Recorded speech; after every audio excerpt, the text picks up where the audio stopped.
Hello students. आज की video में मैं आपको बताऊंगा जो सी के करैक्टर सेट्स के बारे में, कीवर्ड्स के बारे में, उसके बाद आइडेंटिफायर्स क्या होते हैं। ठीक है, इन चीज़ों के बारे में हम करेंगे। तो स्टार्ट करते हैं हम सबसे पहले सी का करैक्टर सेट। देखो, करैक्टर सेट क्या होता है। सी में हम कोई भी वेरिएबल अगर डिक्लेयर करते हैं, ठीक है, या हम कोई भी यूसे हम कोई प्रिंट एफ में कुछ प्रिंट करवाते हैं, ठीक है, तो हम क्या क्या सिंबल्स यूज कर सकते हैं अपने प्रोग्राम में। ठीक है, तो सी का करैक्टर सेट कौन सा होता है, जैसे लेटर हो गई। ठीक है, लेटर में क्या आता है, जैसे ए टू जेड बड़ा, ठीक है, और ए टू जेड छोटा आता है। ठीक है, उसके बाद डिजिट्स आते हैं। डिजिट्स में कौन सा आता है, डिजिट्स में आपका आता है 0 से लेके 9 तक। ठीक है, 0 1 2 3 मीन्स ये आप यूज कर सकते हो अपने करैक्टर सेट्स में।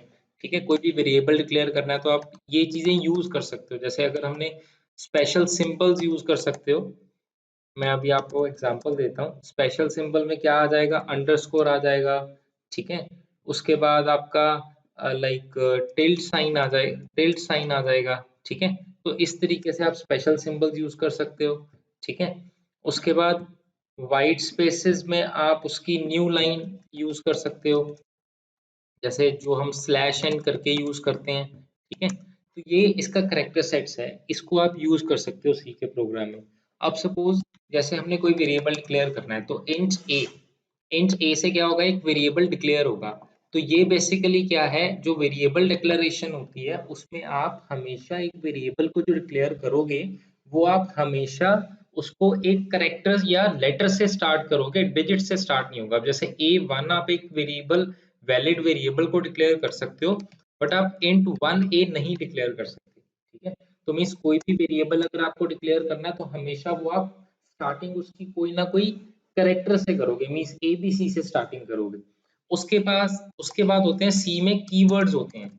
ठीक है, सी के कुछ कीवर्ड्स हैं, या हम कह लें कुछ रिजर्व वर्ड्स हैं।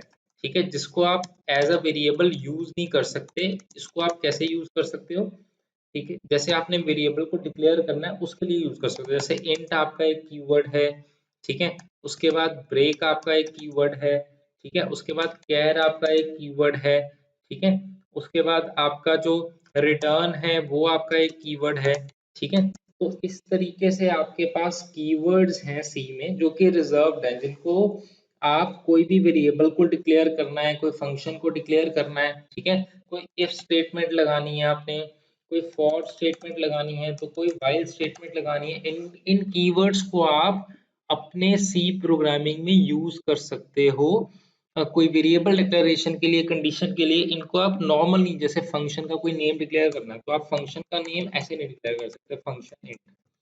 क्यों, बिकॉज वो एक इंट आपका एक कीवर्ड है। ठीक है, तो कीवर्ड्स को आप इस तरीके से यूज नहीं कर सकते, वो रिजर्व वर्ड्स हैं, उसको आपको अलग से ही रखना पड़ेगा। उसके बाद है आइडेंटिफायर्स।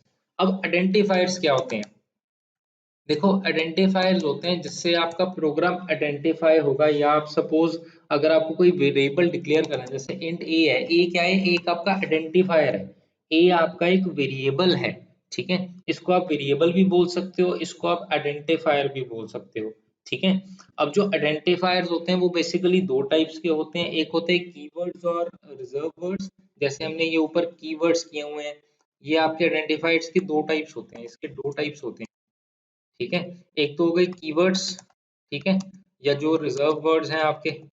ठीक है, उसके बाद एक हो गए आपके ये जो यूजर डिफाइंड आइडेंटिफायर्स हो गए। ठीक है, अब जो कीवर्ड्स होंगे वो कौन से होंगे, ये वो आपके ये वाले हो जाएंगे, इंट हो गया, ब्रेक हो गया, कैर हो गया, रिटर्न हो गया।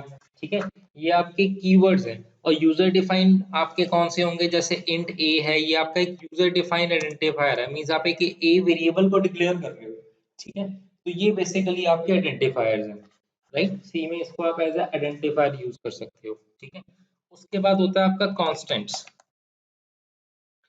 ठीक है, अब कांस्टेंट्स क्या होते हैं, कांस्टेंट्स होते हैं आपके जो आपके फिक्स होते हैं। जैसे सपोज मैंने यहाँ पे लिख दिया const int a equals to 10, तो मीन्स अब यहाँ पे जो ए की वैल्यू है वो आपकी चेंज नहीं होगी, वो आपकी हमेशा 10 ही रहेगी। जैसे हमने यहाँ पे क्या किया, अगर मैंने const int a equals to 10 दिया, अगर मैं a इक्वल्स टू 20 दूंगा तो ये क्या हो जाएगा, ये रॉन्ग हो जाएगा। क्यों रॉन्ग हो जाएगा? बिकॉज जो कांस्टेंट की वैल्यू होती है वो फिक्स रहती है, वो चेंज नहीं हो सकती। ठीक है, मीन्स एक बार ही आपने कांस्टेंट की वैल्यू डिक्लेयर कर दी, आपने कांस्ट कीवर्ड यूज कर लिया, तो उसकी वैल्यू फिक्स हो जाती है, वो चेंज नहीं होगी।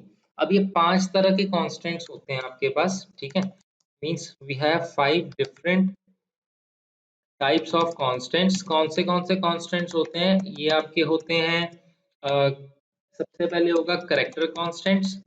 करेक्टर कांस्टेंट में क्या होगा, करेक्टर में आप ए बी सी डी इस तरीके से आप कोई भी करेक्टर कांस्टेंट दे सकते हो। करेक्टर कांस्टेंट को रिप्रेजेंट करने के लिए आप सिंगल कोट में लिखोगे इसको ए, जैसे ए लिखा आपने, फिर आपने सिंगल कोट में बी लिखा, फिर आपने सिंगल कोट में सी लिखा, इस तरीके से आप करेक्टर कांस्टेंट दे सकते हो। उसके बाद जो सेकंड होते हैं वो आपके इंटीजर कांस्टेंट्स होते हैं। इंटीजर कांस्टेंट्स में आप क्या कर सकते हो, जैसे 1 2 3 आपके वो आपके इंटीजर कांस्टेंट, वो आपके इंटीजर कांस्टेंट्स हैं, जिसमें सिर्फ इंटीजर वैल्यू आ जाएगी। उसके बाद जो थर्ड होते हैं वो आपके रियल और फ्लोटिंग पॉइंट कांस्टेंट्स होते हैं। रियल और फ्लोटिंग कांस्टेंट्स, ठीक है।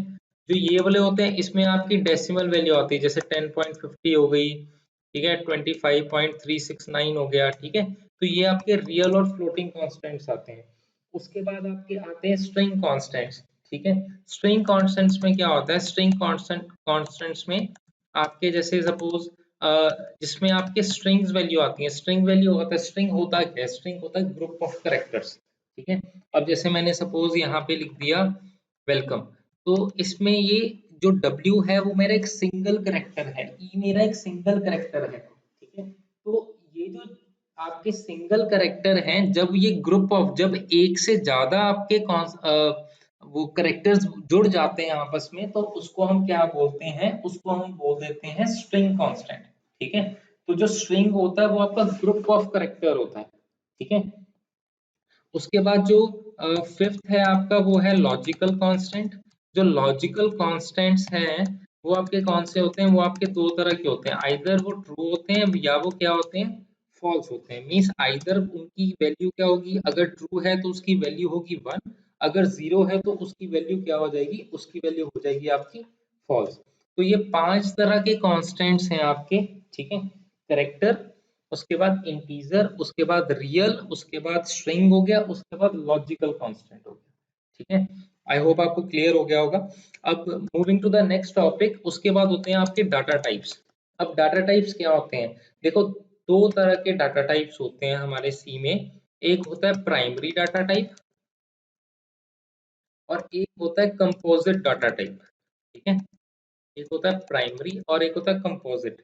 अब सपोज जो प्राइमरी डाटा टाइप होता है उसमें कौन सा आता है, उसमें आता है वॉइड, ठीक है। जैसे आप वॉइड मेन डिक्लेयर करते हो तो वो आपका एक प्राइमरी डाटा टाइप है, ठीक है, जो मेन डाटा टाइप है। उसके बाद कैर, करेक्टर में आप जैसे ए बी सी डी वगैरह ये चीजों को आप डिक्लेयर कर सकते हो। उसके बाद आपका इंटीजर डाटा टाइप है, जिसमें आप 10 20 30 मींस विदाउट डेसिमल के आप कोई वैल्यू लाइक सेव कर सकते हो। उसके बाद आपका आ गया फ्लोट डाटा टाइप, फ्लोट में आप पॉइंट्स वाली वैल्यू सेव कर सकते हो। उसके बाद आ जाता है डबल डाटा टाइप, जिसमें आप लाइक 10.5632 मींस जिसमें पॉइंट्स ज्यादा हैं आपके, ठीक है, तो वो वैल्यू आप सेव कर सकते हो, ठीक है। उसके बाद होता है कंपोजिट डाटा टाइप, जो हम आगे जाके इसके सिंगल सिंगल चैप्टर आएंगे, मैं आपको बता देता हूँ कौन से होते हैं। इसमें आपको होता है एरे होता है, ठीक है। उसके बाद पॉइंटर होता है, फिर आपका स्ट्रक्चर होता है, ठीक है, फिर आपका यूनियन होता है। इसके ऊपर मैं आगे वीडियो बनाऊंगा तो इसमें आपको क्लियर हो जाएगा। उसके बाद एनम होता है। ये आपके कंपोजिट डाटा टाइप्स हैं, ठीक है।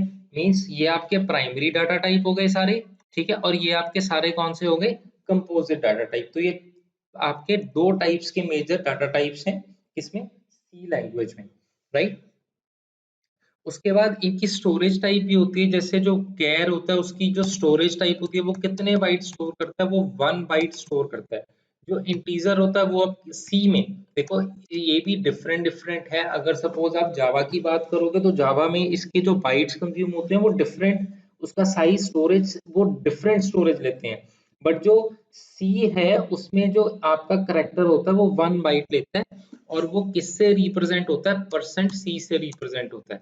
अब जो इंट है वो आपका कितने बाइट लेता है, वो आपका 2 बाइट लेता है, और वो कितने किससे रिप्रेजेंट होता है, वो परसेंट डी से रिप्रेजेंट होता है।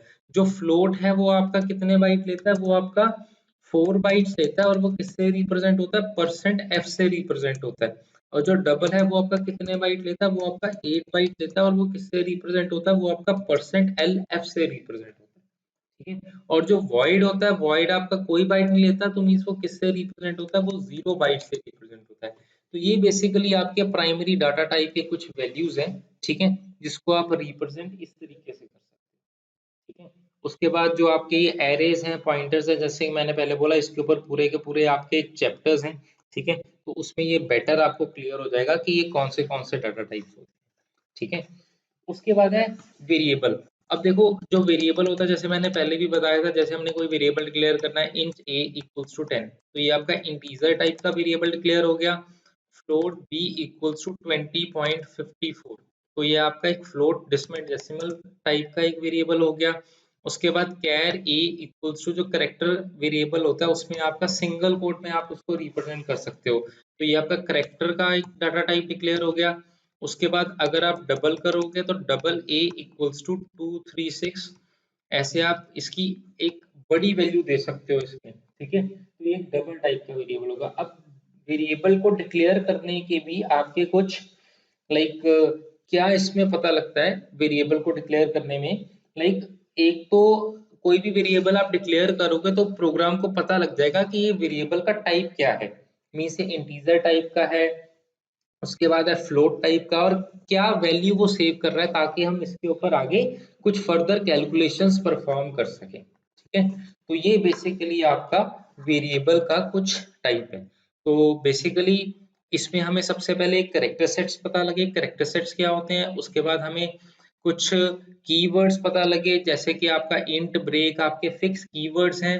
उसके बाद आइडेंटिफायर्स पता लगे, जिसमें 2 टाइप्स के आइडेंटिफायर्स हैं, कीवर्ड्स हैं और एक रिजर्व वर्ड्स हैं। ठीक है। उसके बाद हमें यहाँ पे इसमें जैसे यूजर डिफाइंड आइडेंटिफायर्स है, जैसे इंट ए है, वो आपका एक यूजर डिफाइंड आइडेंटिफायर है। उसके बाद कॉन्स्टेंट्स हैं, कॉन्स्टेंट्स आपके 5 टाइप्स के हैं, कैरेक्टर्स, इंटीजर्स, रियल, स्ट्रिंग और आपके लॉजिकल कॉन्स्टेंट्स। ठीक है। उसके बाद डाटा टाइप्स हैं, जिसमें आपका प्राइमरी डाटा टाइप है और आपका कंपोजिट डाटा टाइप है। प्राइमरी में आपके 5 आ जाते हैं, वॉइड, कैर, इंट, फ्लोट और डबल। और कंपोजिट में आपके array, pointer, structure, union, enum आ जाता है। उसके बाद आपका वेरिएबल है, वेरिएबल आपके बेसिकली इंट ए, जैसे ए आपका एक वेरिएबल है और 10 उसकी एक वैल्यू है। ठीक है। तो ये बेसिकली आपकी कैरेक्टर सेट्स और ये वेरिएबल्स डिक्लेरेशन है। ठीक है। Thank you.